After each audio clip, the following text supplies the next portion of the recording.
നിങ്ങളുടെ പാർട്ട്ണർ എപ്പോഴെങ്കിലും നിങ്ങളോട് ഈ റിലേഷൻഷിപ്പിൽ എനിക്ക് സേഫ്റ്റി ഫീൽ ചെയ്യുന്നില്ല, നിന്റെ പല ബിഹേവിയേഴ്സിലും എനിക്കൊരു സുരക്ഷിതത്വ ബോധം അനുഭവപ്പെടുന്നില്ല എന്ന രീതിയിൽ കംപ്ലൈന്റ് പറഞ്ഞിട്ടുണ്ട്. അങ്ങനെയാണെങ്കിൽ ഡേഞ്ചർ ആയിട്ടുള്ള ചില ടോക്സിക് ബിഹേവിയേഴ്സ് നിങ്ങളുടെ ഭാഗത്തുനിന്നും വരുന്നത് കൊണ്ടായിരിക്കും.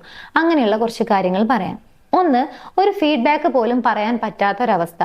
എന്തിനെങ്കിലും ഒരു കാര്യത്തിനെ കുറിച്ച് നിങ്ങളോട് സംസാരിക്കാൻ വന്നു കഴിഞ്ഞാൽ ജസ്റ്റ് ഒരു ഫീഡ്ബാക്ക് ആയിരിക്കാം, അല്ലെങ്കിൽ നിങ്ങളുടെ ഒരു സ്വഭാവത്തെ കുറിച്ചിട്ടുള്ള ഒരു പ്രശ്നമായിരിക്കാം, അല്ലെങ്കിൽ നിങ്ങളുടെ പെരുമാറ്റത്തിൽ നിന്നും അവർക്കുണ്ടായ ഒരു ബുദ്ധിമുട്ട് അഡ്രസ്സ് ചെയ്യാനായിരിക്കാം. ഇങ്ങനെ എന്ത് കാര്യം പറയാൻ വേണ്ടി വന്നാലും നിങ്ങൾ അതിനെ വളരെയധികം ഡിഫെൻസീവ് ആയിട്ടോ വയലന്റ് ആയിട്ടോ അല്ലെങ്കിൽ ദേഷ്യപ്പെട്ടുകൊണ്ടോ ആണ് അതിനെതിരെ റിയാക്ട് ചെയ്യുന്നത് എന്നുണ്ടെങ്കിൽ അതാണ് ഒന്നാമത്തെ ടോക്സിക് ആയിട്ടുള്ള ഒരു ബിഹേവിയർ. ഈ കാര്യം ചെയ്യുന്നതുകൊണ്ടാണ് അവർക്ക് ആ റിലേഷൻഷിപ്പിലെ സേഫ്റ്റി ഫീൽ ചെയ്യാത്തത്. രണ്ട്, ഞാനാണ് ശരി, ഞാൻ മാത്രമായിരിക്കും ശരി എന്ന ആറ്റിറ്റ്യൂഡിലാണോ നിങ്ങൾ ഓരോ കാര്യങ്ങൾ പറയുന്നതും ചെയ്യുന്നതും?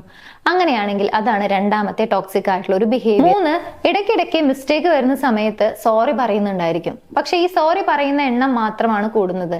ആ ഒരു ബിഹേവിയർ, ആ ഒരു പ്രോബ്ലം സോൾവ് ചെയ്യുന്നതിന് വേണ്ടിയിട്ടുള്ള യാതൊരുവിധ മാറ്റങ്ങളും നിങ്ങളുടെ ഭാഗത്തുനിന്നും വരുന്നില്ല എന്നുണ്ടെങ്കിൽ തീർച്ചയായിട്ടും നിങ്ങളെ ട്രസ്റ്റ് ചെയ്യാൻ തോന്നില്ല. മാത്രമല്ല റിലേഷൻഷിപ്പിൽ അവർക്ക് സേഫ്റ്റിയും ഫീൽ ചെയ്യും. നെക്സ്റ്റ്, ബൗണ്ടറീസ് വയലേറ്റ് ചെയ്ത് നിങ്ങൾ ബിഹേവ് ചെയ്യുന്നുണ്ടെങ്കിൽ, ഓപ്പോസിറ്റ് നിൽക്കുന്ന വ്യക്തിയുടെ പേഴ്സണൽ സ്പേസിലേക്ക് ഇടിച്ചു കയറിക്കൊണ്ട് അവരുടെ താല്പര്യമില്ലാതെ അല്ലെങ്കിൽ അവരുടെ അനുവാദമില്ലാത്ത കാര്യങ്ങളിലേക്ക് കൂടി നിങ്ങൾ ഇടപെടുന്നുണ്ടെങ്കിൽ അതാണ് മറ്റൊരു toxic behaviour. Next one, controlling ചെയ്യുന്നുണ്ടെങ്കിൽ, എന്തിനും ഏതിനും ഒരു കൺട്രോൾ ചെയ്യുന്നുണ്ടെങ്കിൽ, അത് ചെയ്യരുത്, അങ്ങനെ ചെയ്യരുത്, ഇങ്ങനെ ചെയ്താൽ മതി, ഇങ്ങനെ നിങ്ങളുടെ ഇഷ്ടപ്രകാരമാണ് ഓപ്പോസിറ്റ് നിൽക്കുന്ന വ്യക്തി പോലും നടക്കേണ്ടത് അല്ലെങ്കിൽ ബിഹേവ് ചെയ്യേണ്ടത് എന്ന രീതിയിൽ അവരുടെ ഒരു പേഴ്സണൽ ആയിട്ടുള്ള ഒരു ഇഷ്ടങ്ങളോ ഇഷ്ടക്കേടുകളോ ഒന്നും അവർക്ക് എക്സ്പ്രസ് ചെയ്യാൻ പറ്റാത്ത രീതിയിൽ അവരെ ശ്വാസം മുട്ടിക്കുന്നുണ്ടെങ്കിൽ അതാണ് മറ്റൊരു ടോക്സിക് ആയിട്ടുള്ള ബിഹേവിയർ. ആൻഡ് ഫൈനലി, എന്ത് റിലേഷൻഷിപ്പ് ഇഷ്യൂസ് വന്നു കഴിഞ്ഞാലും അതിന്റെ പ്രോബ്ലം ഓപ്പോസിറ്റ് നിൽക്കുന്ന വ്യക്തിയാണ്, അല്ലെങ്കിൽ അതിന്റെ കുറ്റം അവരാണ്.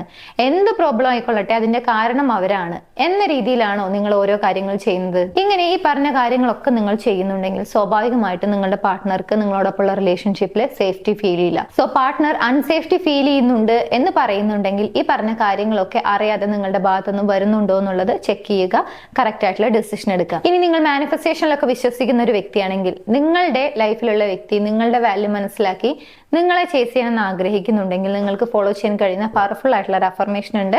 ആ അഫർമേഷൻ വേണ്ട ആളുകൾ ജസ്റ്റ് സ്ക്രീനിൽ കാണുന്ന നമ്പറിലേക്ക് ചേസിങ് അഫർമേഷൻ വാട്സ്ആപ്പ് ചെയ്യുക, നിങ്ങൾക്ക് അയച്ചു തരാം.